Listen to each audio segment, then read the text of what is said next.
Her hands were trembling, not from fear of him, but from what she had just seen. Ready as I'll Emma's ever be. fingers froze on the silk of Victor Caruso's tie, her knuckles barely an inch from the chest of the most dangerous man in New York City.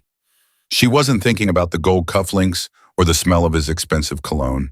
She was thinking about the gun, the second gun, tucked beneath Rick's jacket, the one that wasn't there yesterday, her mouth opened before her brain could stop it. Your driver's going to kill you today. Before we go any further, if this is your first time here, hit that subscribe button and join our family. Drop the name of the city you are watching from in the comments below. I want to see how far this story travels. Now let's get into it. Emma Hayes had been waking up before the sun for 31 years. She didn't need an alarm. Her body had been trained by decades of early morning's cold floors, the particular silence of a city that hadn't yet decided to become itself for the day. By 5:15, she was already dressed. By 5:40, she was on the subway heading uptown. By 6:30, she was stepping off the private elevator on the 47th floor of the Caruso building, pressing her thumb to the biometric panel and beginning what the rest of the world would call an impossible job. Most people never even knew the penthouse existed. That was the point. Emma knew the rules. She had learned them the hard way in the first week when she'd made the mistake of looking directly at one of Victor's associates while he was on the phone. The man, a thick-necked enforcer named Sal, had grabbed her by the elbow and walked her into the kitchen, his voice low and terrifyingly calm. You don't see anything, he'd said. You don't hear anything, you clean the floors and you go home. You understand, Bon? She understood. 31 years of understanding. That was what Emma Hayes had built her survival on. But that Tuesday morning, the morning everything changed, Emma noticed something the moment she stepped off the elevator. The energy was wrong. She couldn't explain it scientifically. It wasn't a sound or a smell or anything she could point to. It was more like the atmosphere in the penthouse had shifted 2 degrees in a direction that had no name. Like walking into a room right after an argument has ended, the words are gone, but the heat is still in the walls. She set her supply caddy down in the utility closet, pulled on her gloves, and told herself she was imagining things. She was not imagining things. The first sign was the guards. There were usually 2 men stationed at the end of the main corridor, rotating shifts, radio earpieces, expressions like carved stone. That morning there were 3, and the third one, a younger man she didn't recognize with a jaw so tight it looked like it might crack, kept glancing toward the east wing, toward Victor's private study. Emma kept her head down and began her rounds. Dust the credenza, straighten the frames, replace the fresh flowers in the hall vase. She moved through the penthouse the way she always did, quiet, efficient, nearly invisible. She had perfected the art of being invisible. In a household like this one, invisibility was the only armor that actually worked. She was arranging white orchids in the foyer when she heard the voice. Victor Caruso's voice carried differently from other men's. It wasn't volume, he rarely raised it. It was weight. Every word he said seemed to carry the full force of consequence behind it, like each syllable understood what happened to people who didn't take him seriously. I don't want excuses, Marco. I want results. There's a difference, Rivermom. A pause. Then make sure it doesn't happen again. The line went dead. Emma didn't look up. She finished placing the last orchid stem, picked up her caddy, and moved toward the hallway. That's when she saw Rick. Rick Dolan had been Victor Caruso's personal driver for 11 years. In that time, Emma had exchanged perhaps 40 words with the man. He was not unfriendly, he was simply sealed. Professional in the way that people who have seen too much become professional. He arrived, he drove, he waited. He never fidgeted, never complained, never showed anything on his face that resembled a human feeling. But that morning, Rick was standing near the coat rack in the side vestibule, and he was fidgeting. His right hand kept moving, dropping to his jacket, resting against his rib cage, then pulling away. A small, unconscious gesture, the kind of thing most people would never catch. Emma caught it, because Emma had spent 31 years learning the body language of men who were dangerous, and she knew that the specific motion Rick was making, fingers dropping to the lower left side of the jacket just below the armpit, meant one thing. He was confirming that something was there, that he wasn't alone. She walked past him without breaking stride, turning into the main corridor toward the dining room. Her mind was already working. Rick always carried one weapon. Standard issue for a driver in Victor's organization, a licensed concealed carry, holstered on the right hip. Clean, efficient, practical. The motion she had just seen was not his right hip. it was his left ribs. A second weapon, hidden, unregistered. The kind you only bring when the first one is meant to be seen and the second one is meant to be used. Emma set a fresh set of napkins on the dining table and told herself very firmly that this was none of her business. She told herself that 3 more times in the next 4 minutes. It didn't work. By 8 o'clock, Victor was moving through his morning routine with the controlled precision of a man who had turned power into habit. He emerged from his private suite in a charcoal gray suit that probably cost more than Emma's monthly rent, his silver hair combed back, his expression already locked into the mode she privately thought of as apex. He paused at the dining room threshold, scanning the table. "Where's the Barolo from last night?" he asked, not to anyone specific. "I put it back in the wine room, Mr. Caruso," Emma said. The temperature in the dining room was too warm for it overnight. Victor looked at her, a brief, assessing look, the kind that made most people take an involuntary step backward. "Good, Wad," he said, "just that," and moved to his chair. She refilled his coffee. He made 2 calls. He ate half a plate of eggs and pushed the rest away with the impatience of a man whose mind was already 3 steps ahead of his body. Emma cleared the dishes and tried not to think about Rick. She failed. By 8:45, Victor was preparing to leave for a meeting she overheard downtown. 11 o'clock, the Meridian Group and the penthouse was shifting into departure mode. 2 of the guards had moved to the elevator bay. Marco, the chief of staff, was confirming details on his phone in rapid Italian. And Rick had brought the car around. Emma knew this because she heard Marco say it. "Car's downstairs. Rick's ready." Rick's ready. The words sat in Emma's chest like a stone. She was in the hallway collecting a lint brush from the supply closet when she made a decision that she would spend the rest of her life either thanking herself for or regretting. She was going to watch Rick more closely. Just watch. Just observe. Nothing more. That was what she told herself. Victor reappeared in the hallway at 8:52, jacket button cufflinks set, moving with the particular energy of a man about to conduct business that the rest of the world would never know about. He stopped just short of the main doors and turned to Marco. "The Falcone situation, is it handled?" Marco hesitated. "Almost." The temperature in the hallway dropped several degrees. "Marco, by tonight, sir, I give you my word." Victor studied him for a long moment, the way a chess player studies a board, not with anger, but with the cold calculation of someone who sees 14 moves ahead. "Tonight, Pete," he repeated. "Not tomorrow, tonight." "Yes, sir." Victor turned away, and that's when Emma stepped forward. It was instinct, pure muscle memory, the 31 years of professional reflex that overrode everything else. She saw the lapel of his jacket sitting wrong, slightly elevated on the left side, and without thinking, she moved in, reaching up to straighten it. "Excuse me, Mr. Caruso." He didn't flinch. He never flinched. He simply stopped and allowed her to make the small adjustment, standing with the patience of a man who accepted being tended to as his natural right. Emma's fingers moved to his tie. The knot had slipped very slightly to the right, and she centered it. Her eyes focused on the silk. Her hands were steady. She was proud of that. She had trained them to be steady, and that was when she saw it. From this angle, this close facing him, looking past his shoulder toward the vestibule, she had a direct sight line to where Rick had reappeared. And Rick was watching Victor. Not the way a driver watches his employer, not with deference or neutral attention. He was watching him the way a man watches a target. Emma's fingers stopped moving. Her heart didn't stop, but it did something close, a sudden crashing skip that sent adrenaline flooding up through her chest and into her throat. She forced her hands to keep moving, kept her face completely blank. Keep moving. Finish the tie. Walk away. This is not your problem. But her eyes had already done the thing they were never supposed to do. They had dropped to Rick's left side, to the slight telling tension in the fabric of his jacket, where something hard and heavy was pressing against it from the inside. And in that same horrible crystalline moment, she registered something else. Rick's eyes had moved to her. He had seen her look. The silence between them, 3 seconds at most, was the loudest thing Emma had ever experienced in her life. It was the silence of 2 people who have just realized they know each other's secret. Rick's jaw tightened almost imperceptibly, and Emma Hayes, for the first time in 31 years of professional invisibility, made herself visible. "Your driver's going to kill you today."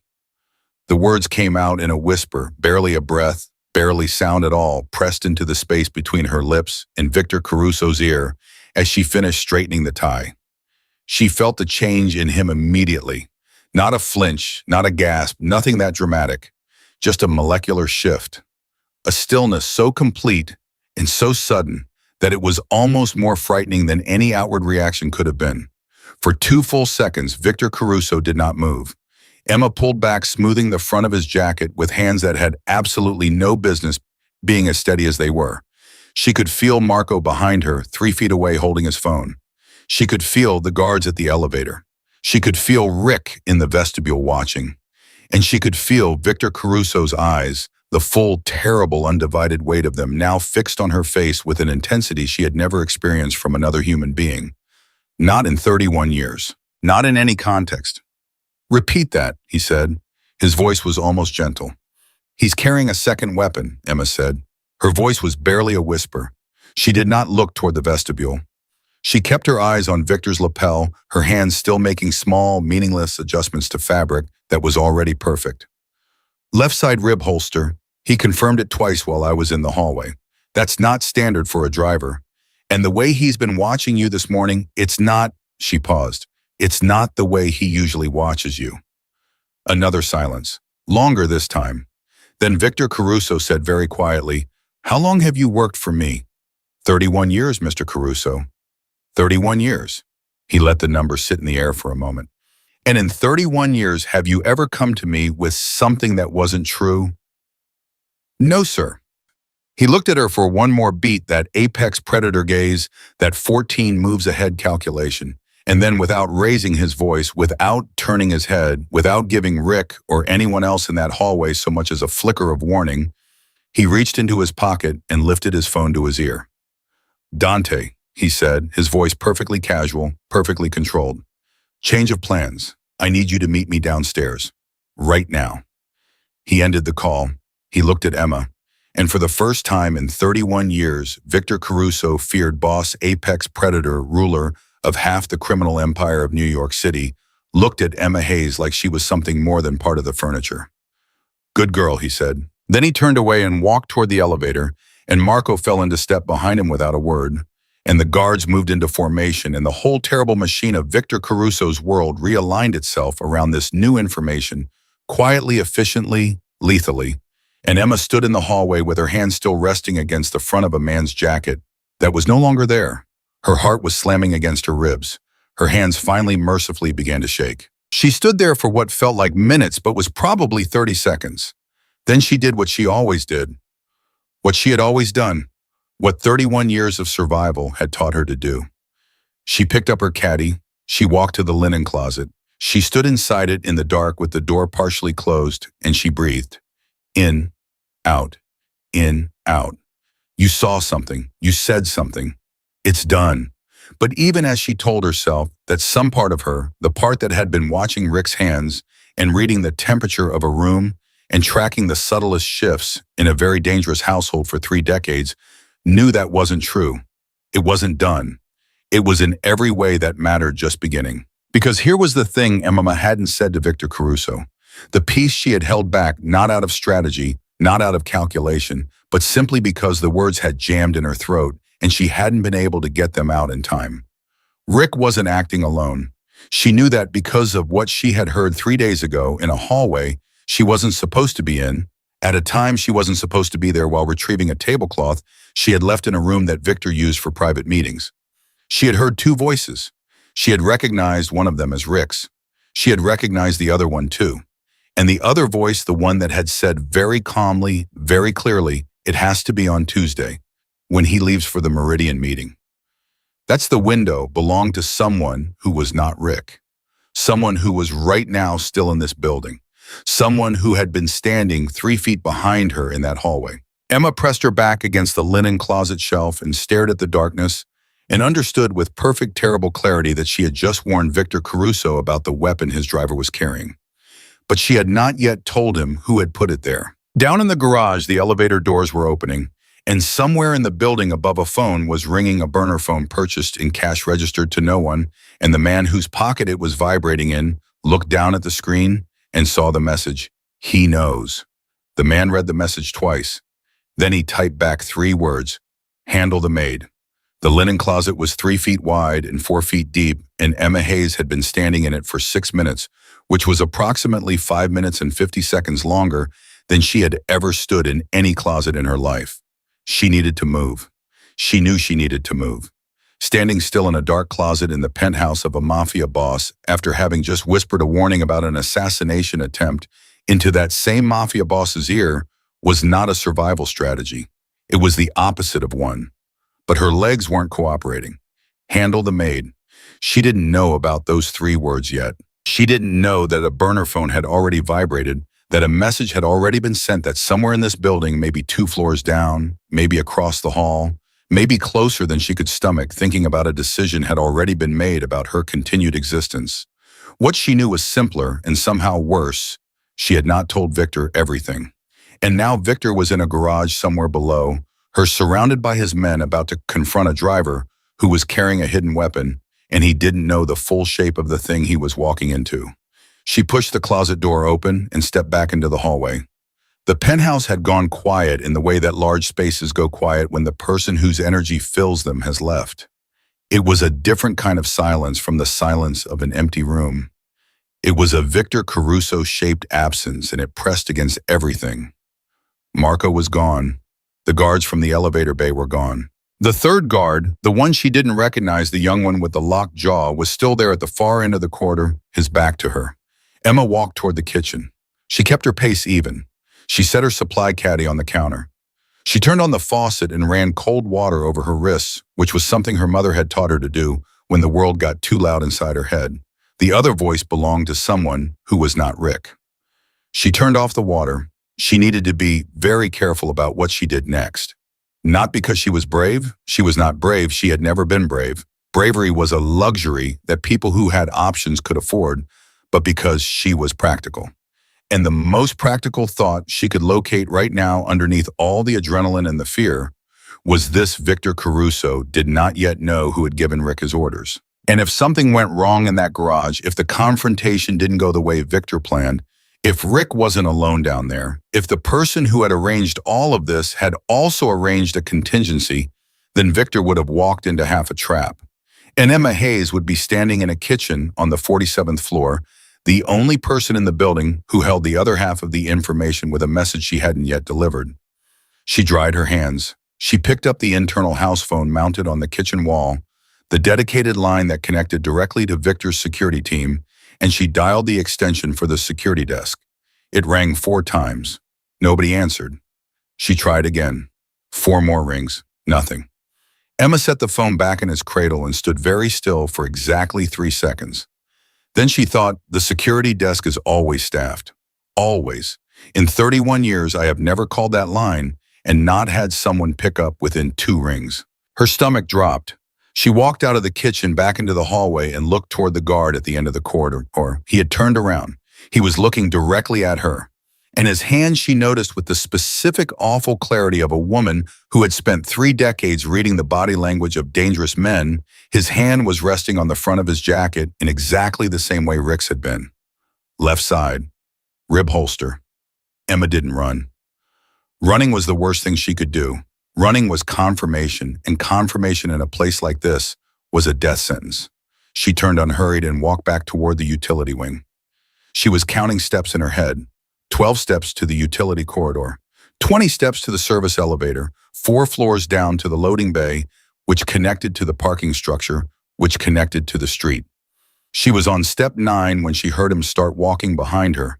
Not fast, not chasing, just following. The specific, deliberate pace of someone who is not in a hurry because they don't need to be.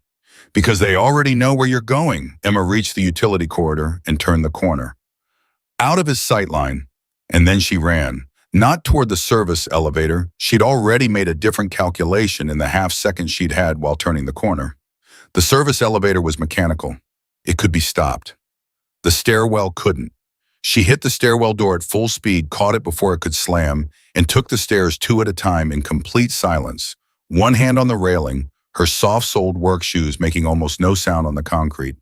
Behind her, she heard the stairwell door open. He was in the stairwell now. She was 4 floors down already, moving faster than she had moved in years. her breath controlled and tight, her mind running parallel calculations. How long before he calls ahead? Who is he calling? How many of them are already in the garage? And then beneath all of that, the one thought that had been building since she'd whispered those words into Victor Caruso's ear and watched his face change, the thought she'd been refusing to look at directly because it was so much larger than anything else. Marco had been standing right there. Marco, the chief of staff, the man who had been 3 feet behind her in that hallway when she'd adjusted Victor's tie. The man whose voice she had recognized 3 days ago in the room she wasn't supposed to be in, telling Rick that the window was on Tuesday when Victor left for the Meridian meeting. She hadn't told Victor that part. She had warned him about a gun, and she had left him without the name. The name of the man who was now standing 3 feet behind Victor Caruso. She hit the parking level door and pushed through, and the sound changed concrete and exhaust, in the particular acoustics of a low-ceilinged underground structure, and she stopped. Because she could hear voices, Victor's voice and Marco's voice, and the sound low and controlled and utterly unmistakable of a situation that had not yet exploded, but was holding itself together by a thread that was fraying with every passing second. Emma moved along the wall, staying low, staying quiet, 31 years of invisibility working in her favor for perhaps the first time in any context that actually mattered. She could see them. Victor with 2 of his men flanking him. Dante she recognized, the broad back of him, the height standing slightly to Victor's left. And Rick 10 feet in front of them, having stepped out of the car, his body language doing something complicated and terrible. A man who has been caught, who knows he's been caught but hasn't yet decided whether to surrender or accelerate. And Marco, standing just behind Victor's right shoulder, in exactly the position that a loyal chief of staff would stand, in exactly the position that gave him the clearest angle. Oh God, Emma thought. Oh God, Victor doesn't know. He thinks it's just Rick. She opened her mouth. Nothing came out. She tried again. Her voice, when it finally emerged, was not a shout. It was barely a call, but in the particular acoustics of that parking structure, it carried. Mr. Caruso. Every head turned. Victor looked at her. Rick looked at her. Dante looked at her. The 2 flanking guards looked at her. Marco looked at her. And in the specific quality of the way Marco looked at her, the way his eyes went very flat and very fast, like 2 lights switching off, Emma understood with complete certainty that she had just used up whatever remained of her margin for error. It's not just Rick, she said. Her voice was steadier than she deserved. She didn't finish the sentence because she didn't need to. She was looking at Victor, and Victor was already looking at Marco. Not at her face, not at Rick, but at Marco, and the expression on Victor Caruso's face in that moment was something Emma had never seen on it before and never wanted to see again. It wasn't anger. It was older than anger. It was grief wearing anger's clothes, and underneath the grief was a cold so total, it made the air feel different. Marco, Victor said. Marco moved, not toward Victor. Sideways, 2 fast steps to his left, putting distance between himself and the flanking guards. His hand going to his jacket, and in the chaos of that half second, everything happened at once. Dante's arm shot out. Victor dropped not in panic, but in the precise trained response of a man who has survived more than one of these moments. The 2 guards moved in opposite directions. Rick, caught between his own conscience and whatever deal he'd made, hesitated for exactly 1 beat too long. Emma hit the concrete floor behind a support column, pressed herself flat, and covered her head with both arms. The sound that followed was not what she expected. There was no explosion of gunfire, no Hollywood crescendo. There was a grunt, a crash, the metallic clatter of something hitting the ground, a voice Dante's saying something short and definitive in Italian, and then a silence that was completely different from all the silences that had preceded it. She raised her head. Marco was on the ground. Dante's knee was in his back. The gun that Marco had not quite managed to draw was 3 feet away on the concrete, and Dante's foot was on it, and Dante was looking at Victor with the expression of a man who has just done something he has done before and will do again without losing a night's sleep. Rick was standing with both hands raised, his face the color of old paper, his second weapon already removed. She could see it in the guard's hand, and his eyes were doing something Emma had never seen Rick's eyes do before, which was filled with tears. "I didn't have a choice," Rick said. His voice cracked on the second word. They have my daughter, Marco. He came to me 6 weeks ago. He said if I didn't, his voice broke completely. He pressed the back of his hand to his mouth. My daughter is 17 years old. The parking structure went very quiet. Victor Caruso straightened to his full height. He looked at Rick for a long time. He looked at Marco face down on the concrete, Dante's knee still planted, and then he looked across the space to where Emma Hayes was crouched behind a support column with both hands still braced against the floor. "Get up," he said to her, not unkindly. Emma got up. Her knees were shaking. She didn't try to hide it. There was no point in hiding anything anymore. "Come here," Victor said. She walked toward him. She was aware of every step. She was aware that her left shoe had come partially untied at some point during the stairwell sprint. She was aware that her hair had come loose from its usual neat arrangement and was sitting wrong on the side of her head. She was aware that she probably looked nothing like the composed, invisible professional who had adjusted this man's tie 40 minutes ago. She stopped in front of him. Up close, Victor Caruso looked different than he had in the penthouse. In the penthouse, he was architecture, immovable, perfect, designed for a specific impression. Down here, under the harsh lighting of a parking structure with his suit still impeccable, but his eyes carrying something raw that hadn't been there before, he looked like a man. An old man who had just discovered that someone he had trusted for 9 years had been laying the groundwork to end his life. "You came back," he said. "I didn't tell you everything," Mama said. "I should have. I'm sorry." "Why didn't you?" She thought about that. The honest answer was because the words jammed. Because saying Marco out loud in that hallway with Marco 3 feet behind her felt like signing her own name to something. But the other honest answer, the deeper one, was something she hadn't fully admitted to herself until right now. "Because I've spent 31 years making sure I don't get involved," she said. "And I almost let that habit cost you your life." Victor looked at her for a long time. Then he said, "My wife's name was Catherine. Did you know that?" Emma blinked. "Yes, sir.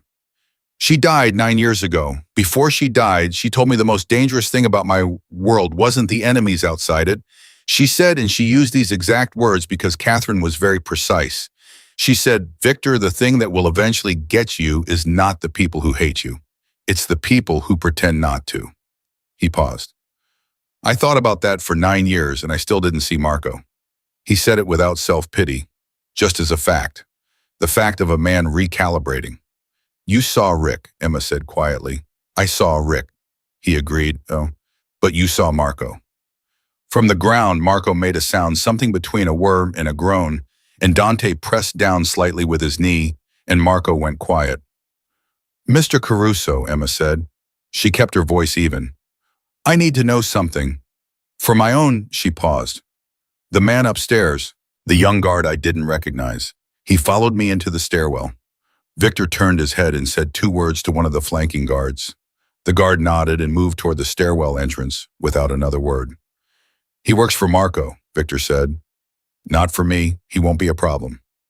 Emma nodded. She wasn't sure she believed that last part, but she accepted it because there wasn't much else she could do. "Rick," Victor said. He turned to the driver, who was still standing with his hands at his sides and his face still carrying everything that face had apparently been carrying for 6 weeks. "Your daughter's name." Rick looked up. "Sir," to her name and where she is. Rick told him, his voice barely held together doing it, but he told him. And Victor took out his phone, not the one he'd used to call Dante, a different one, and he made a call that lasted 45 seconds. And when it was over, he put the phone away and looked at Rick and said simply, "She'll be home by tomorrow morning." Rick put both hands over his face. The sound he made was not something Emma was ever going to forget. She looked away, not because she was uncomfortable, but because some things deserve privacy even in the middle of a parking garage in the bowels of a criminal empire. She looked at the far wall. She looked at the ceiling. She thought about her mother running cold water over her wrists and saying, "Emma, the world is going to try very hard to make you stop feeling things. Don't let it. Don't let it." Victor's voice very close to her brought her back. "Emma," she looked at him, "you're not a housekeeper anymore."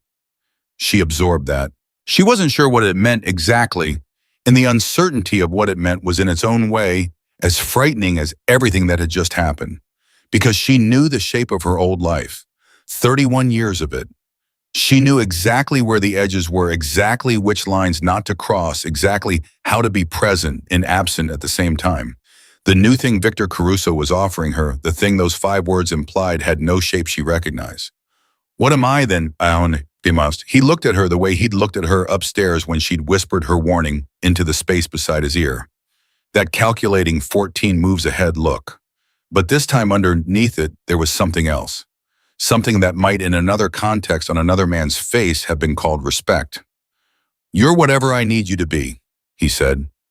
It was not by any reasonable measure a reassuring answer. But Emma Hayes looked at Victor Caruso standing in the parking garage of his empire, with a traitor face down on the concrete behind him, and she thought about the burner phone she didn't know was already sending messages, and the network she didn't know Marco had been building for 18 months, and the 3 other names on a list she didn't know existed, and she made a decision.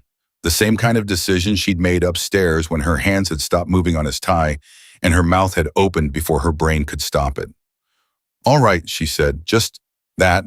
But the word carried the full weight of 31 years of a woman who had kept her head down and had stayed invisible, and had survived by never once allowing herself to become necessary, and had in the space of a single Tuesday morning become the most necessary person in the room. From the ground, Marco lifted his head just far enough to look at her out of here. The look on his face was not the look of a defeated man. It was the look of a man who was already thinking about the next move.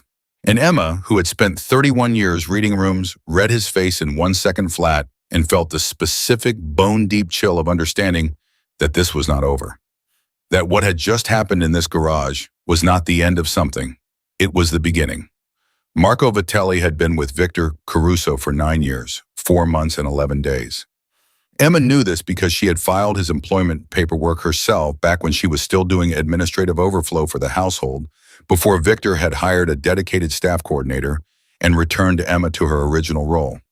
She remembered the date because it was the same week her mother had passed, and the paperwork had given her something to do with her hands during those first hollow days of grief. 9 years, 4 months, 11 days. She was thinking about that number as she rode the elevator back up to the penthouse, standing in the back corner of the car, hands folded in front of her, watching the floor numbers climb. Victor was somewhere below her, still managing the situation in the garage with the quiet surgical efficiency that she had observed from a safe distance for 3 decades. Dante had taken Marco. The guards had taken the young man from the stairwell. She had heard that much before Victor had told her very calmly to go back upstairs and wait. Wait, as if she were now a person who was told to wait rather than a person who was told to clean.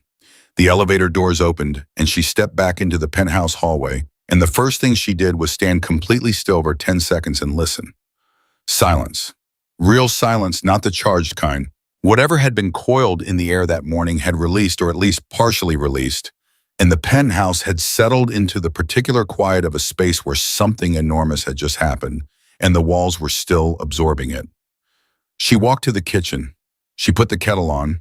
She sat at the small staff table in the corner, the one she had eaten lunch at alone approximately 3,000 times, and she put her face in her hands and stayed that way until the kettle began to whistle. She made tea she didn't drink. She was still sitting at that table 20 minutes later when she heard the elevator. Victor came in through the main doors with Dante 2 steps behind him and one of the flanking guards taking up a position at the hallway entrance. He walked directly to the kitchen without pausing, pulled out the chair across from Emma with one hand and sat down. He was still in the charcoal suit. His cufflinks were still set. He looked on the outside almost exactly as he had when he'd walked out of his private suite at 8 o'clock that morning, but his eyes were different. "Tell me everything you heard," he said. "3 days ago, the room you weren't supposed to be in, every word." Emma wrapped both hands around her mug. The tablecloth was... I'd left it in the East reading room the night before after I'd repressed it for the Thursday dinner. I went back to collect it the next morning. The door was partially open. Go on. I heard Marco's voice first, then Rick's. Marco said, and I'm giving you his exact words, he said, "It has to be on Tuesday, when he leaves for the Meridian meeting." That's the window. And Rick said something I couldn't fully hear, something that sounded like a question. And then Marco said, "Don't ask questions. Just be ready. Everything is already in place." Victor didn't move. His expression didn't change. He was doing that thing he did, that internal processing. the 14 moves ahead calculation running somewhere behind his eyes while his face stayed perfectly neutral. Everything is already in place, he repeated. Yes. Those were his exact words. Yes, Mr. Caruso? Dante, standing by the doorway, made a small sound, not quite a word more, like the verbal equivalent of a raised eyebrow. Victor heard it. Say it, Dante. If everything was already in place, Dante said carefully, then Marco wasn't working alone either. Same way Rick wasn't working alone. The kitchen went very still. Emma had thought this too, sitting at the staff table with her face in her hands. She had thought it and then quickly tried to think about something else because the implications of it were large enough to swallow the entire morning. He had a list, Victor said. It wasn't a question. We found it on his phone, Dante said. Encrypted, but our guy cracked it in 15 minutes. 4 names, 4 targets in your organization. You were first. And the other 3, Dante paused, just half a second. The kind of pause that in 31 years of reading Dangerous Rooms, Emma had learned to translate precisely. It meant the answer is worse than you're expecting. Sal Greco, Tommy Rinaldi, and your son. The word son landed in the kitchen like something dropped from a very great height. Emma felt it hit. She watched it hit. Victor watched his face do the thing it did so rarely that she could count the times she'd seen it on one hand. It showed something. Not grief, not fear, not even anger. Something that lived underneath all of those. Something that only existed in fathers. Anthony, Victor said. His voice was level, completely level. But the name came out of somewhere that had nothing to do with the Mafia boss or the apex predator or the man in the charcoal suit. It came from somewhere else entirely. He's in Boston, Dante said quickly. I called ahead 30 seconds after we read the list. Our people are already with him. He's safe, Victor. Right now, he's safe. Victor nodded once, a small controlled nod.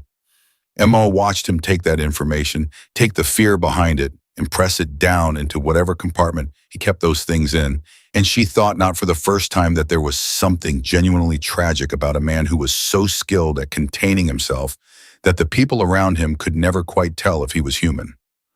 Who else knew about Tuesday, Victor asked. That's what I need to figure out, Dante said. Marco ran a tight circle, but 4 targets means 4 different contractors, and that means communication, and communication means exposure, Victor said. Exposure. Victor looked at Emma. She became aware with a clarity that was almost physical that she was sitting in the Caruso kitchen at 9:47 in the morning being looked at by 2 men who were conducting what amounted to a war council, as if her presence there was not only acceptable but necessary. You've been in this penthouse for 31 years, Victor said. Yes. You know who comes and goes? Most of them, yes. In the last month, anyone unusual, anyone who didn't fit the normal pattern. Emma thought. She did this the way she did everything methodically, without rushing, pulling the details up in the order they had occurred. 3 weeks ago, there was a man I didn't recognize at the Thursday dinner. Medium height, dark jacket sat at the far end of the table. He only came once. Marco introduced him as a business associate from Chicago, but he didn't speak during dinner and he left before dessert. Chicago, Dante said. Something in his voice shifted. You know him? Victor said. Not a question. I know who he might be, Dante said. And if I'm right, he stopped. Started again. If I'm right, Victor, then Marco wasn't just selling you out to a competitor. He was selling you to the Falcone family. Emma had spent 31 years not knowing more than she needed to know about the internal politics of the Caruso organization. She had done this deliberately and successfully. But even she knew the Falcone name. Everyone in the city knew the Falcone name. It was the name that parents used when children asked why certain neighborhoods were the way they were. It was the name that showed up in newspaper headlines next to words like alleged and suspected and sources close to the investigation. It was also the name Victor had mentioned that morning before all of this began. The Falcone situation, is it handled? He'd asked Marco, and Marco had said, almost. Marco, Emma said carefully, told you this morning that the Falcone situation was almost handled. Both men looked at her. He said it to your face, she continued, while he was already running this, while Rick's gun was already loaded. The silence that followed had a very specific quality. She recognized it because she had heard it once before in her life at her mother's kitchen table the night before the doctors told them the diagnosis was terminal, when everyone in the room knew the truth but no one had said it yet. It was the silence of people standing on the near side of something irrevocable. Victor stood up, slowly with the deliberateness of a man who has decided something. He buttoned his jacket, a gesture that Emma had come to understand in 31 years, meant that the private Victor had stepped back inside and the public one had taken over. It was the same gesture whether he was about to take a phone call or about to make one of the decisions that appeared in federal case files. "Dante," he said, "find the man from Chicago." "Already working on it." "And Marco, I want to know every call he made in the last 60 days, every contact, every thread." "Done." "And Anthony." For just a moment, the jacket buttoning didn't fully work. The private Victor flickered back. "I want to talk to him. In an hour." "I'll set it up." Dante left the kitchen. Victor stood there for a moment, not looking at anything in particular, and Emma understood that he was doing what people do in the seconds after they have just processed information that rearranges the entire architecture of their world. She gave him those seconds. Then he looked at her and he said something she was not expecting. "Are you afraid?" Emma considered the question seriously, the way it deserved. "Yes," she said, "but I was afraid this morning too, before any of this happened. I was afraid when I saw Rick's hand on his jacket. I was afraid when I opened my mouth. I think I've been afraid for 31 years, and I just got very good at working through it." Victor looked at her with that expression she was still learning how to read. "Most people in your position this morning would have looked away." "I almost did." "But you didn't." "No." He nodded. "Why foi?" Umma looked down at her tea, which had gone cold an hour ago. "Because I've spent 31 years believing that my job was to be invisible. And this morning I realized that invisibility has a cost. It means you also can't be counted. You can't matter." She paused. "I think I got tired of not mattering." Victor was quiet for a moment. "Then you've always mattered. I just didn't tell you." It was the simplest thing he'd said all morning, and somehow it was the hardest one for Emma to absorb. She pressed her lips together, looked at the table and nodded once, the same small controlled nod she'd watched him use in the elevator bay 10 minutes ago. She understood now why people use that nod. It was a way of accepting something without letting it undo you in public. She was still holding herself together when Dante reappeared in the kitchen doorway. His face was wrong, not alarmed. Dante's face didn't do alarmed. But it was tight in a way that it hadn't been 30 seconds ago, and his eyes went directly to Victor in the way eyes go when the information they're carrying is too urgent for preamble. "Marco made a call," Dante said. "Before we got to him in the garage. 30 seconds before. Burner to burner." "To who?" "We're still tracing, but..." Dante looked briefly at Emma, then back at Victor. "The message he sent before the call. We pulled it off the burner. 3 words." "What 3 words?" Emma already knew. She knew before Dante said them, the way you know the end of a sentence you have heard the beginning of in a dream. "Handle the maid," Dante said. The kitchen got very cold. Victor turned to look at Emma. She was already sitting straight, already very still, already running the calculation. The same calculation she'd been running since she stepped out of the linen closet, the one she'd been trying not to look at directly because it had a very uncomfortable answer. "Whoever he called," she said, "they know what I look like. They know I work here. And they know I warned you." "Yes," Victor said, "which means I can't go home." "No." She absorbed this. She thought about her apartment, the small, clean 2-bedroom in Queens that she had made into the most orderly, comfortable space she could manage on a housekeeper's salary over 31 years. The photographs on the bookshelf, her mother's rocking chair by the window, the orchid on the sill that she had kept alive for 4 years through nothing but stubbornness and the right watering schedule. She thought about all of that, and then she put it aside because there was a more immediate problem. "The call Marco made," she said. "If they were already positioned, if Marco had contingencies in place, then the person he called might already be moving." "That's correct," Dante said. "How long ago was the call?" 52 minutes.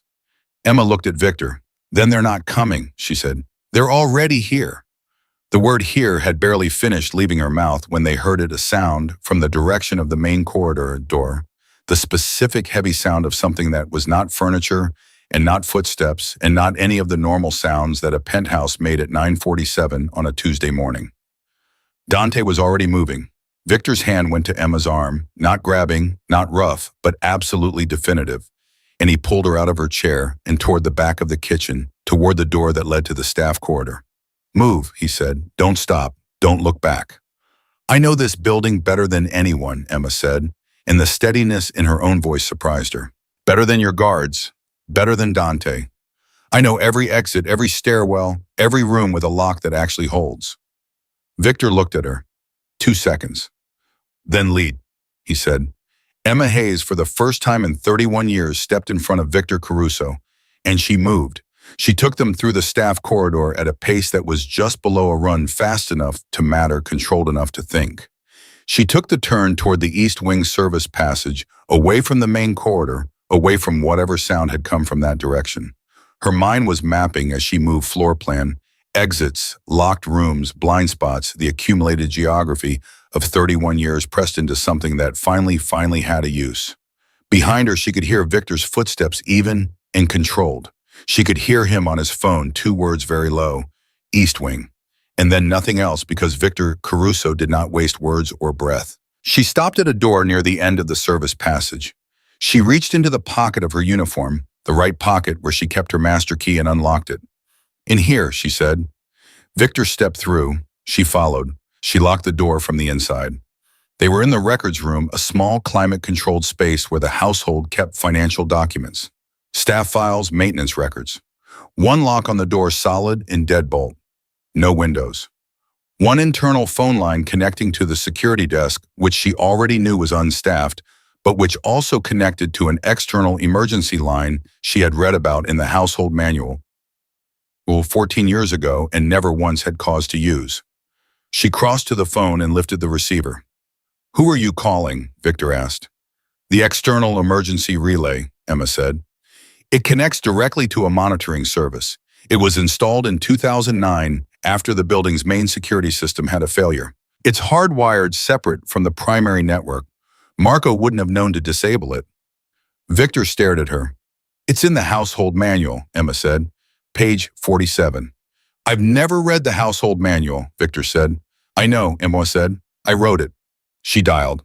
The line connected on the second ring, and Emma Hayes, housekeeper, 31 years of service, currently locked in a records room on the 47th floor of the Caruso building, with a Mafia boss at her back and at least one armed contractor somewhere in the building above her, gave the address, gave the floor, gave the access code from page 47, and requested immediate assistance with the calm, clear diction of a woman who had spent her entire career doing difficult things without letting her voice shake. When she hung up, Victor was looking at her in a way she didn't have a category for yet. 7 minutes, she said. Maybe 8. And until then, Emma looked at the locked door. She looked at the phone. She looked at Victor Caruso, and she thought about the list Dante had found. 4 names, 4 targets. And the Falcone family behind all of it, and she thought about Marco's face in the parking garage, the look of a man already calculating his next move. "Until then," she said, "you tell me everything I need to know about the Falcone family." Victor blinked. For a fraction of a second, she saw genuine surprise on his face, the first time she had ever seen it there. "Why?" "Because whoever Marco called is in this building," Emma said. "And whoever that person is, they're going to find this room eventually. And when they do, I need to understand what we're in the middle of. Not the edges of it, the center." Victor looked at her for a long time. Outside the door, somewhere in the building, she thought she could hear footsteps. "Sit down," Victor Caruso said. Emma sat down. And the most dangerous man in New York City began to tell the most invisible woman in his world the truth about the war she had just walked into the center of, as the footsteps outside got closer and the 7 minutes began to count down, and Marco Vitelli, face down on a parking garage floor, smiled slowly into the concrete with the patience of a man who knew that the most important piece he'd put in place hadn't moved yet. Victor Caruso was not a man who explained himself. Emma had observed this across 31 years with the precision of someone who had nothing else to do but observe. He did not justify his decisions. He did not narrate his reasoning. He gave instructions, and the instructions were followed, and the gap between what he knew and what the people around him knew was, she understood now, not carelessness. It was architecture. Deliberate. Structural. The gap was part of how he survived. Which was why what happened in the next 4 minutes was something Emma would carry with her for the rest of her life. He talked. Not in the way powerful men talk when they want to perform power. Not the weighted pauses and the careful omissions and the words selected for maximum effect. He talked the way a man talks when he has just looked death in the face and found standing beside it the one person in his immediate vicinity who has earned the right to the truth. The Falcone family, and he began, and his voice was low and even and completely without theater, has been trying to take this city for 11 years, not take it loudly, not the way it used to be done. They're smarter than that now. They take it from the inside. They find the people closest to you. They offer them things I can't not, money not usually because money I can match. They offer them exits. They say, help us, and when it's done, you walk away clean. New name, new city, new life. And Marco believed them, Emma said. Marco was 44 years old with a daughter in Naples he hadn't seen in 6 years and a gambling debt he'd been hiding from me for 3, Victor said. The Falcones didn't recruit Marco. They built him. Piece by piece, they found the debt first. Then they found the daughter. Then they waited until he was desperate enough to call what they were offering a gift instead of a trap. Emma sat with that. It is a trap. Of course it's a trap. No bitterness in it, just the flat certainty of a man who had seen this particular story before. No one walks away from the Falcones. Marco would have been useful to them for exactly as long as I was alive. The day I was gone, Marco would have been a loose end. Does Marco know that? Victor looked at her. He does now. Outside the records room door, the footsteps had gotten closer and then unpredictably stopped. Emma was tracking the silence with every part of her attention that wasn't focused on Victor's voice. The stillness on the other side of that door was not the stillness of someone who had passed by. It was the stillness of someone who was listening. She kept her face neutral and her voice at the same low even register. You said 4 names on the list. You, Sal, Tommy, and Anthony, those are your top 3 lieutenants and your son. That's not a hit. That's a decapitation. Yes. Which means whoever ordered it wasn't trying to take territory. They were trying to take everything. All at once. In my world, Victor said, when you remove the head of an organization completely, all leadership, all succession, what's left isn't chaos. It's a vacuum. And a vacuum in this city gets filled within 72 hours. By the Falcones. By whoever the Falcones have already positioned. He paused. And that's the part I don't know yet. That's the part Marco is going to tell me. The way he said going to tell me was very quiet and very final, and Emma did not ask what that process would look like. There were still limits to what she wanted to know. How many people in your organization could the Falcones have reached? She asked instead. Victor opened his mouth to answer, and the door handle moved. Not all the way, just enough, a fraction of a turn testing, checking whether the lock was engaged. The kind of test a person makes when they don't want to announce themselves. Emma and Victor went completely still at the same moment, the same instinct, 2 people in the same small room, suddenly operating on nothing but animal awareness. Emma's eyes went to the door. Victor's hand went to his jacket. The handle released. Silence. Then footsteps again, moving away, this time retreating back down the service corridor, and Emma counted them until she couldn't hear them anymore, and then counted 10 more seconds of silence on top of that. He knows we're here, she said. He's not sure, Victor said. If he was sure, he wouldn't have walked away. He walked away to get backup. Probably. How long have we been in here? Victor checked his watch. 4 minutes, 20 seconds. So 2.5 minutes until the monitoring service responds. Emma stood up. We can't stay. The room is locked. The room is a box, Emma said, and the steadiness in her own voice still surprised her, still felt like something borrowed from a person braver than she was. 1 door, no windows. If he comes back with 2 people, the lock buys us 30 seconds and nothing else. Victor looked at her. You have another way out. It wasn't a question. He had already learned in the past hour that when Emma Hayes said we can't stay, she had already calculated what came next. There's a maintenance access panel in the back wall, Emma said, behind the filing cabinet on the left. It connects to the building's HVAC service corridor. I found it in 2014 when we had a water leak in the east wing and the maintenance crew needed internal access. It runs the length of the floor and exits into the north stairwell. Victor stared at her. And you know this because when you work in a building for 31 years, Emma said, already moving toward the filing cabinet, you learn where all the ways out are. She gripped the side of the cabinet, heavy but on wheels, the kind that maintenance staff need to move and pulled.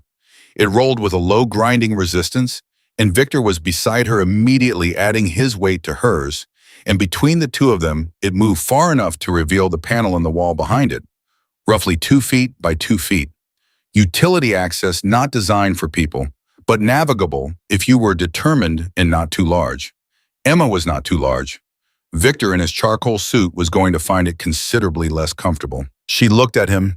He looked at the panel. Some rapid private negotiation crossed his face, the kind that happened when a man who was accustomed to having a great deal of dignity was confronted with a situation that required setting most of it aside. After you, he said. Emma opened the panel and went through first. The service corridor on the other side was narrow, warm, and smelled of insulation and machine oil. She moved through it the way she moved through the penthouse, efficiently, without hesitation, her hands trailing the wall on her right to maintain orientation in the low light.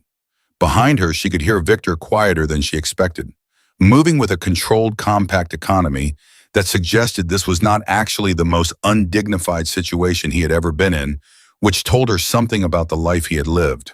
40 feet, 50. The corridor bent left, and she followed it, counting paces in her head. Emma, his voice behind her, barely above a whisper. 20 more feet, she said, then we're at the north stairwell junction. That's not why I said your name. She kept moving. Then why? A beat. You came back, in the garage. You came back when you didn't have to. She didn't answer immediately. She was counting steps. 18, 19, 20. Her hand found the edge of the junction, and she stopped. I had information you needed, she said. You could have left the building. You had the stairwell. You could have been on the street. Yes. But you came back. Yes. Why? Emma pushed out the junction panel open and looked out into the north stairwell, clear, empty, the way the stairwell always was at this hour on this side of the building. She turned back to look at Victor in the narrow space. Because you only had half the information, she said, and in the situation you were walking into, half wasn't enough. She paused. I couldn't live with that. I've spent 31 years being careful enough to survive. I think this morning I decided that surviving wasn't actually the whole point.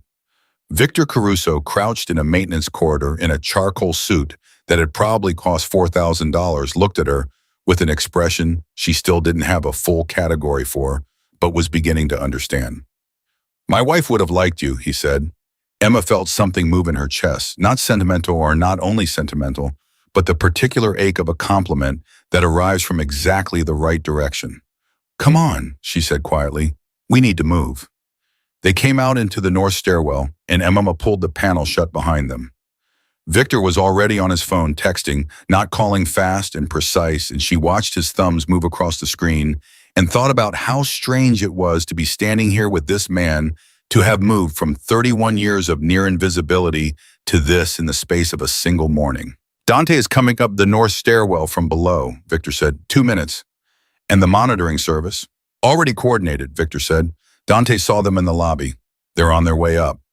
Emma exhaled, the first full exhale she had taken in what felt like hours. The man who tested the door, Victor said. I need you to think. Did you see anyone this morning before the elevator during your rounds? Anyone you didn't recognize who might have been placed here before we came downstairs? Emma thought, methodically the way she always thought. She retraced her morning: the elevator, the orchids, the dining room, the hallway, the 3 guards, and stopped. The east wing, she said. When I first arrived, the 3rd guard kept looking toward the east wing. I noticed it, but I didn't. She stopped. The east wing has a service entrance on the sublevel. It connects to the building next door through the utility basement. Victor was already typing. If Marco's contractor came in through that entrance, Emma said, they were in the building before you even came downstairs.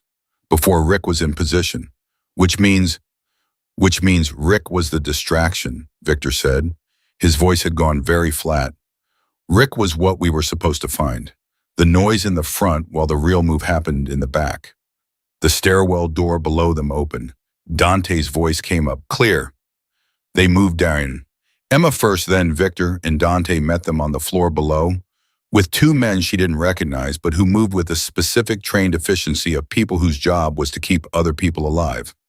The man from the corridor, Dante said, we have him. East Wing service entrance, like you said. He looked at Emma when he said, like you said, and there was something in that look, not quite surprise, not quite respect, something partway between the two. He wasn't alone. Two more. We have all three. In the East Wing access, how long had they been in the building? Victor asked. Best guess since last night. The stairwell went quiet. Since last night, Victor repeated. Marco planned for contingencies, Dante said. If the primary move Rick failed for any reason, the secondary team was already in place. They just needed the signal. Handle the Maid, Emma said. Both men looked at her. That was the signal, she said. Marco's three-word message wasn't just about me. It was the activation code. It told the secondary team that the primary move had been compromised and to execute whatever they were there to execute. She paused. Which means me finding out about Rick didn't just save your life this morning. It also triggered the contingency. The full shape of it settled over all three of them simultaneously. The horrible interlocking elegance of Marco's plan, the way each piece had been positioned to cover the failure of every other piece, and the way Emma's single act of speaking had simultaneously prevented one catastrophe and activated another. If you hadn't warned me, Victor said slowly, Rick would have killed me in the garage, clean, no secondary team needed, no contingency activated, no exposure. Yes, Emma said, but because you warned me, the whole thing accelerated. Marco panicked and sent the signal, which brought the secondary team out of position before they were ready. She looked at him. If they had stayed in place until tonight, until you were less protected, less alert, they would have had a much better chance, Victor finished. Dante nodded slowly. Emma's warning didn't just save you this morning. It forced Marco's hand 12 hours early, before the other targets were in position. Before he stopped. Before what? Victor said. Dante looked at him. Before Anthony left Boston. Victor's face went very still. Anthony was supposed to travel today, Dante said carefully. He called me this morning before any of this started to say he was coming down to the city tonight for a dinner. I told him to stay put when we found the list, but if he had come, he would have been in the city tonight, Victor said, when the secondary team was supposed to activate. Yes. The thing that moved across Victor Caruso's face in that moment was something Emma had never expected to see on it, and the unexpectedness of it hit her harder than almost anything else in the entire morning. His eyes closed for just 2 seconds. His jaw tightened and then released. When he opened his eyes again, they were wet, barely almost invisible, but Emma was standing close enough to see it, and she saw it, and she understood without any need for explanation that underneath the empire and the power in the $4,000 suit was a father who had just fully understood how close he had come to receiving the worst possible phone call. Emma, Victor said. His voice was completely steady. My son is 26 years old. He doesn't know anything about this life by my design. I made sure of that. His mother made sure of that. He stopped. He was going to be at that dinner tonight for one reason. What reason? Maha asked. My birthday, Victor said. He was coming to have dinner with me for my birthday. The stairwell was absolutely silent. Emma Hayes stood in it and felt the full weight of the morning press down on her. All at once, not the fear, not the adrenaline, not the calculations and the maintenance corridors and the locked rooms, but the simple, enormous human fact of it. A father, a son, a birthday dinner, and a plan built over months with terrible patience designed to make sure neither of them ever saw it happen. He's safe, she said. He's safe right now. Yes, Victor said, because you adjusted my tie. The 3 words landed with a weight that had nothing to do with silk and everything to do with the 31 years of invisible, careful, essential work that had made Emma Hayes the kind of woman who noticed a second gun and found the courage to open her mouth. Dante's phone buzzed. He looked at it. Monitoring team is on the floor. Building is secure. Marco, Victor said, his voice shifting back into that other register, the one that lived underneath the father colder and far older. Where is he now? Secure location, waiting. Good. Victor straightened his jacket. I need to talk to him. Victor. Not like that, Victor said. And then, surprising Emma completely, he glanced at her. I need to know what he told the Falcones about my organization, about my son, about how much they know. He paused. I need information, Dante, not closure. Dante nodded slowly. And after, Emma asked, and she wasn't sure why she asked, it wasn't sure it was her place to ask it, except that the last 3 hours had apparently dissolved whatever remained of the boundary between her place and everything else. Victor looked at her steadily. After he said, I call my son, and I tell him dinner is still on, and he will come down from Boston, and we will sit at my table and eat, and he will tell me about his work and his life, and I will listen to every word. He said it the way he said the things that were settled. Final. Not a plan, a declaration. And the Falcones, Dante said. The Falcones, Victor said, made this very personal. He started moving down the stairwell. That was their mistake. Emma followed him and Dante followed her, and as they descended, she became aware of something shifting in her own chest. Not the fear which had been her constant companion all morning, but something running underneath the fear, something she hadn't felt in a very long time. Purpose, not the purpose of keeping a penthouse clean or orchids alive or linen pressed. Something older and simpler than that. The purpose of a person who has discovered late in the game, but not too late, that they are exactly where they are supposed to be. She was thinking about that when Victor stopped on the landing below and turned. Emma, he said, when this is over, and it will be over, I'm going to need someone in my organization who understands the difference between what's visible and what's real. He held her gaze. Someone who has spent 31 years learning to read a room. I'm a housekeeper, Emma said.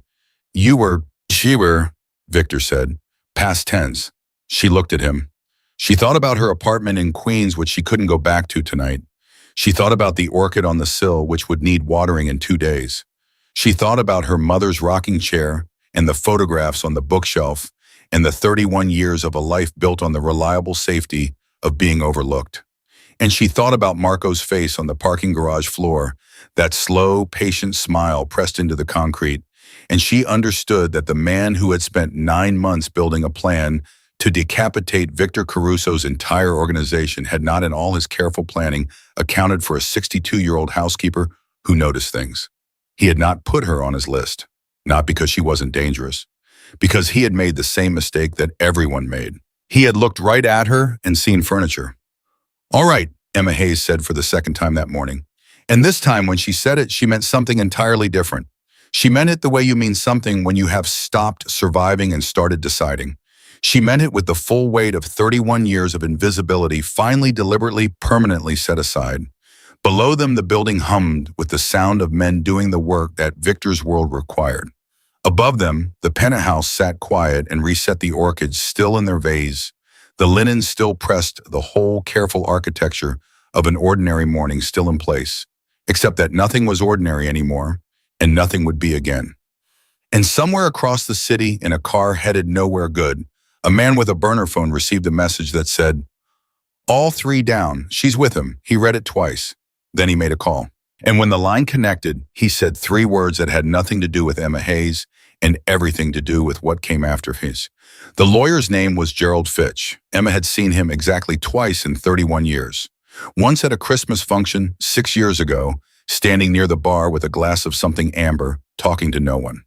And once about 18 months ago, walking out of Victor's private study with a briefcase and an expression so carefully neutral, it had registered in her mind the way unusual things always registered, quietly filed away, not yet useful. Gerald Fitch was 61 years old, Yale educated, and had been the Caruso organization's legal counsel for 14 years. He was the kind of man who existed in the negative space of powerful rooms, always present, never prominent, the person whose name appeared on documents but never in headlines. He had, as far as anyone in Victor's world knew, never once crossed a line. Emma thought about that word. Never. She had believed it about herself once, too. She was sitting in Victor's private study on the 47th floor. Not cleaning it, not arranging anything in it, but sitting in it in a chair across from Victor's desk, while Dante stood by the window on his phone, and Victor sat behind the desk with Marco's decrypted file open on his laptop when Dante said the name out loud. Fitch, Dante said and lowered his phone. The car that picked up our third contractor from the East Wing service entrance last month, the one that brought him in for the walkthrough, it's registered to a shell company. The shell company's registered agent is Gerald Fitch. Victor did not look up from the laptop immediately. He finished reading whatever he was reading. Then he closed the laptop very slowly and then looked up. Gerald, he said. The word came out stripped of everything except the cold fact of it. 14 years, Dante said. 14 years. Victor agreed. Emma sat very still. She was beginning to understand that the morning's events were not a single betrayal with a clean edge, but something more like a fracture that, once you started tracing it, kept branching. Marco to Rick, Marco to the secondary team, Marco to Gerald Fitch, and Fitch to wherever Fitch connected, which was almost certainly back to the Falcone family, through a route that had been carefully constructed to look like nothing at all. Where is he now? Victor asked. His office, Dante said. Downtown, 32nd floor. He came in at 8 this morning, same as every Tuesday. Does he know that we have Marco? Probably not yet. That something went wrong? Possibly. Marco's signal was 3 words on a burner, Dante said. Fitch would have been waiting for a different kind of confirmation. What kind? Emma asked. Both men looked at her. She had been doing that, asking questions that apparently other people in these rooms didn't ask either, because they already knew the answers or because they had been conditioned not to push. She was still learning which category applied when. A news alert, Dante said. Something public, an accident, a medical event, something that could be reported without raising immediate suspicion. So Fitch has been checking his phone all morning, Emma said, waiting for a headline that hasn't come, which means by now he's not just waiting, he's worried. A worried man makes mistakes, Victor said. Or he runs, Emma said. The room went quiet for exactly 2 seconds. She's right, Dante said. He was already moving toward the door. If Fitch decides the primary operation failed and Marco is compromised, he'll trigger whatever exit Marco built for him, Victor said, standing. And Fitch has spent 14 years building exits we don't know about. Emma stood too. His office. We have people. Your people will go to the lobby, Emma said. They'll call ahead, or they'll show up in a way that registers. Fitch will have a read on your standard approach. He's been watching it for 14 years. She paused. But he doesn't have a read on me. Victor looked at her. He has never once looked at me, Emma said. Not in 2 meetings.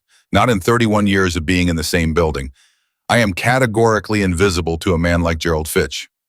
Emma, I'm not suggesting I confront him, she said. I'm suggesting I go in first. Through the main entrance, which any member of the public can access. I go to his floor. I find out if he's still there or if he's already moving. I call you. Your people are already in position outside. Nobody tips anyone off. The silence that followed was the kind that happens when someone has just proposed something that is logical and also terrifying in equal measure. You're 62 years old, Dante said, not unkindly. I'm 62 years old, Emma agreed. I'm a black woman in a good coat carrying a tote bag. I am the single most overlooked category of human being in the lobby of a downtown Manhattan office building. She looked at Dante steadily. That is not a complaint. That is a tactical asset, and I need you to let me use it. Dante looked at Victor. Victor looked at Emma. If anything feels wrong, Victor said, you walk out. You don't wait. You don't assess, you walk. Understood. And you call me before you go in and you stay on the line. Understood. He held her gaze for one more beat. You came into this building this morning to dust furniture. I know, Emma said. Life is strange. Something moved at the corner of Victor Caruso's mouth, brief, almost invisible, the echo of a smile that had once belonged to a different version of him. Go, he said.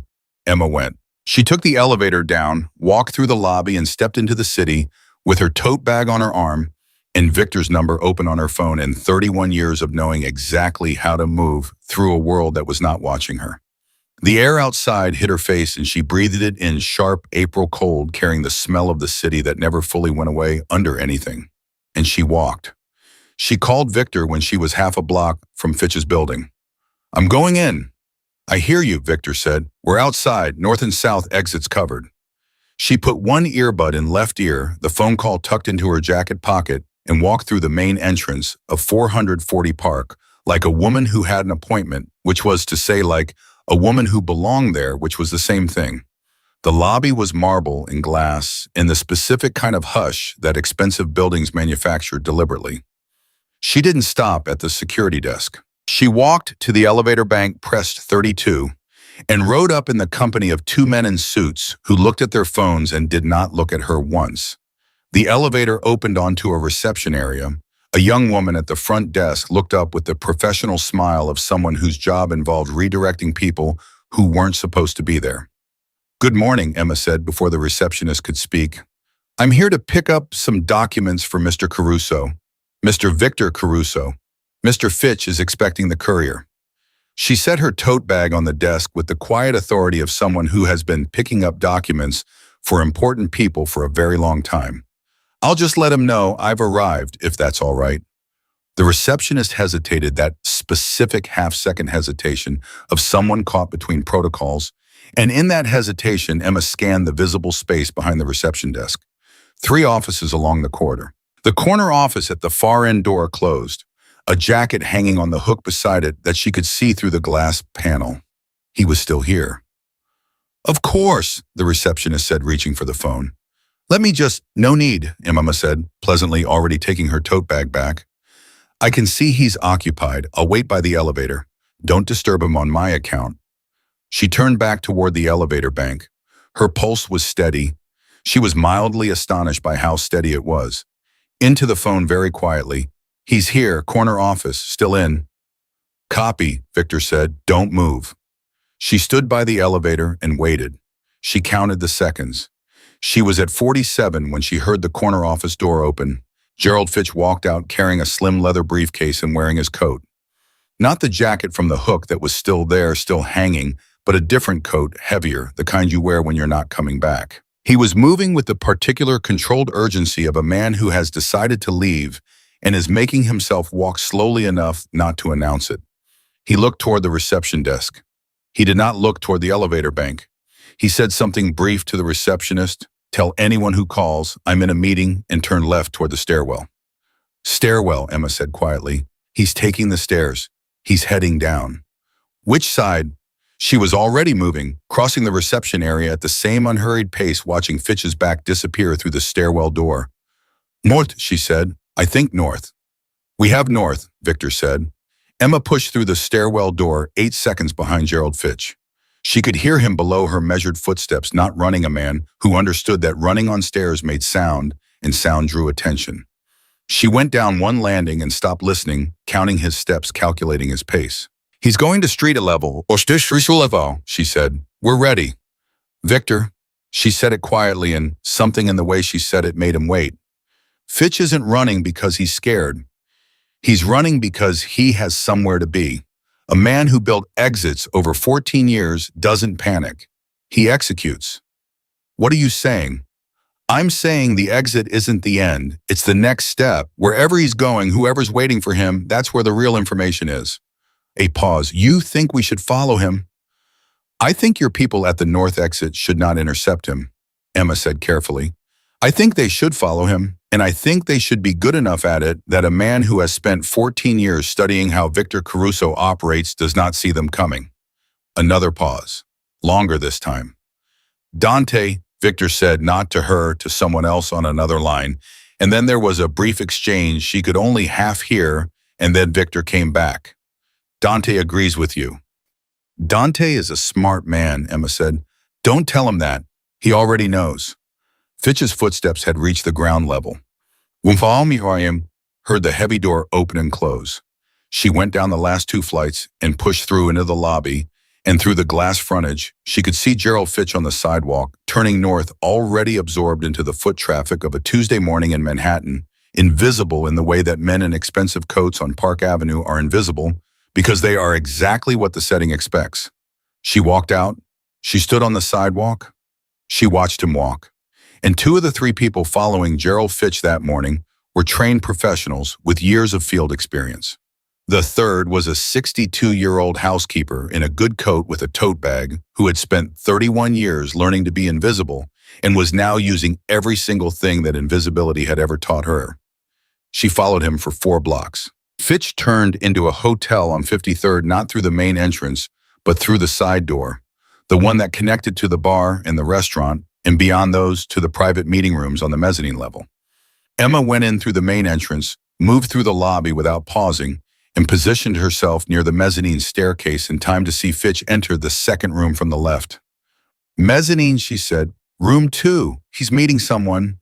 Can you see who?" She moved to the mezzanine level, slowly tote bag on her arm, moving through the hotel corridor like a woman looking for the ladies' room. The meeting room door was closed, but the glass panel beside it was not fully covered by the privacy shade. A narrow strip of visibility. Enough. She stopped near a house phone on the wall and faced away from the door, watching the panel's reflection in the mirror of a decorative frame on the opposite wall. She had learned this trick in the penthouse, the art of seeing what was behind you by watching what was in front. 2 men inside, Fitch and someone else. Older, heavier. The specific settled posture of a man who was accustomed to rooms like this, to conversations like this, to being the person that other people came to. Emma did not recognize the face, but she registered it with complete precision: the age, the build, the color of the hair, the ring on the left hand, the way the man sat with both hands flat on the table, like someone who had been told once that it projected authority and had practiced it so long it had become natural. "Victor," she said very quietly into the phone. "The man in the room with Fitch. I'm going to describe him. I need you to tell me if you know him." She described him. Every detail in the careful, complete way she cataloged the things she observed, the way she had been doing it in one form or another for 31 years. The silence on Victor's end lasted 4 full seconds. "That's Dominic Falcone," Victor said. The name landed in her chest like a stone dropped into very still water. "The head of the family," she said. Not a question. "He's supposed to be in Miami," Victor said, and his voice had gone to that place, the oldest, coldest place underneath everything else. "He's been in Miami for 2 months. We confirmed it last week." "He's not in Miami," Emma said. No," Victor said. "He's not." And Emma understood, standing in a hotel corridor with a house phone beside her and a tote bag on her arm, what she was looking at. Not the aftermath of a failed plan, not a scramble. This was the real meeting, the one that Rick and Marco and the secondary team and the East Wing contractors had all been designed to make possible. Remove Victor. Remove the other 3. Create the vacuum. And then Dominic Falcone, supposedly in Miami, supposedly uninvolved, would be already in New York, already in the room, already positioned to receive whatever the vacuum produced. "He planned to be here today," Emma said. "Win or lose on your end. He's here to either receive the city or manage the failure. He's the contingency Victor. He's the last piece." She heard Victor exhale. It was the exhale of a man who has just seen the full board for the first time. "Can you get out of that corridor without being seen?" he asked. "Yes." "Then get out right now. Walk out of the building and go to the black car on 53rd West Side. Dante is in it." "And Falcone," Victor said, "is my problem. He has been my problem for 11 years. Today, finally, he is my problem, with evidence, witnesses, and a paper trail connecting him to a conspiracy on American soil." A pause. "That's a different kind of problem than the kind he's prepared for." Emma walked out of the corridor. She took the main staircase down, crossed the lobby, and pushed through the glass doors into the April air. The black car was where Victor said it would be. Dante was in the front seat. He leaned over and opened the rear door without a word, and she got in. "Falcone," Dante said. "Falcone, She agreed. "You found him." "He was in the room." Dante was quiet for a moment. Then, "Victor's been trying to get direct evidence on Dominic Falcone for 6 years. Emma sat with that. 6 years. And it had taken a housekeeper with a tote bag and 31 years of knowing how to stand in a corridor without drawing attention to walk into a hotel and see what 6 years of professional intelligence had not managed to find. She wasn't sure whether to feel proud of that or troubled by it. She decided after a moment to simply feel it as the truth it was. Some things were found by the people who were supposed to find them, and some things were found by the person who happened to be standing in the right place at the right angle, looking in the right direction because they had spent their entire life learning to look without being seen. Victor arrived 40 minutes later. She didn't ask what happened in those 40 minutes. She had decided on the ride over that there were still limits to what she needed to know, not the limits of fear, not the old limits of survival, but the limits of a woman who understood her own role with more clarity than she'd had that morning. She had found the information. What was done with it was not her work. When Victor got into the car, he sat beside her and said nothing for a full 30 seconds. The car moved through midday Manhattan traffic, and the city did what the city always did, indifferent, continuous swallowing every earthquake with the same appetite it gave to everything else. Falcone is no longer a problem, Victor said finally. His family knows what he was doing. They also know it failed. In my world, Emma, a plan that fails completely does not get a second attempt. He looked at her. It's over. She absorbed that. Fitch, federal custody within the hour. We gave the evidence to people who are very motivated to use it. Fitch will talk. Men like Fitch always talk. And Marco, Victor was quiet for a moment. Marco told me what I needed to know. His daughter in Naples is not going to grow up without a father. He said it without elaborating, and she did not ask him to. Rick's daughter, Emma said, home by this evening. I gave you my word on that this morning. I know. The car stopped at a red light. On the sidewalk outside, a woman about Emma's age was walking a small dog, talking on her phone, completely absorbed in whatever ordinary thing her Tuesday had brought her. Emma watched her for the 3 seconds the light held and felt something she couldn't name. Not envy, not exactly, but the awareness of the distance between that woman's morning and her own. I need to water my orchid, Emma said. Dante in the front seat made a sound that might have been a laugh. You can't go back to your apartment, Victor said. Not yet. A few days until we've confirmed the network is fully closed. I know.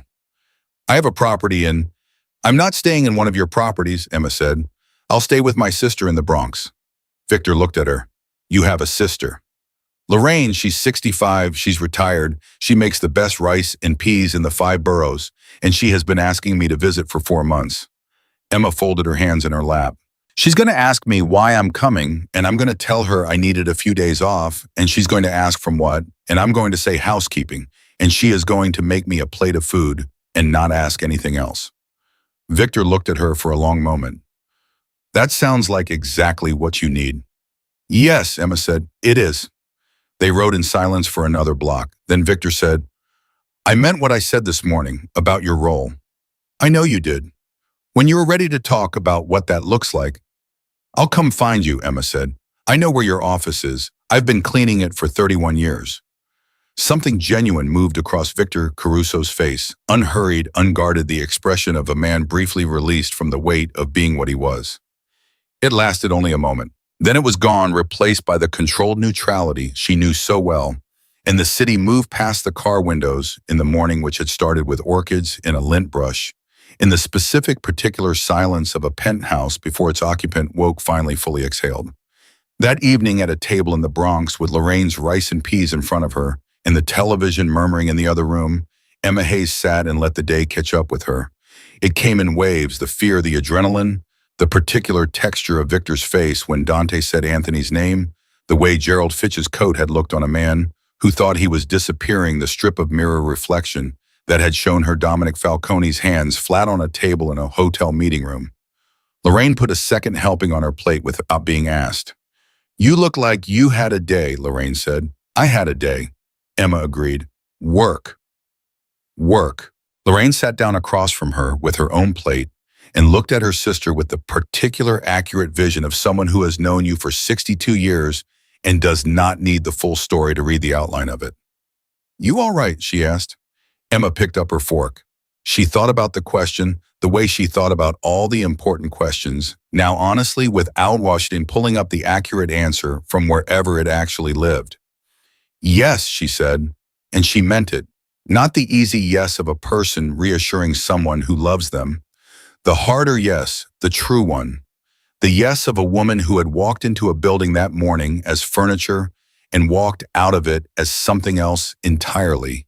Not because the world had changed its mind about her, but because she had finally irrevocably changed her mind about herself.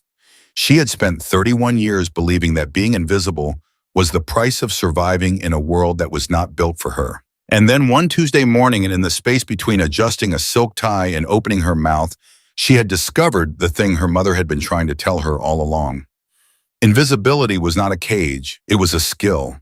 And the woman who possessed it quietly, completely, without anyone in any room ever understanding what they were standing next to, had never once been furniture. She had always been the most dangerous person in the room. She just hadn't known it yet.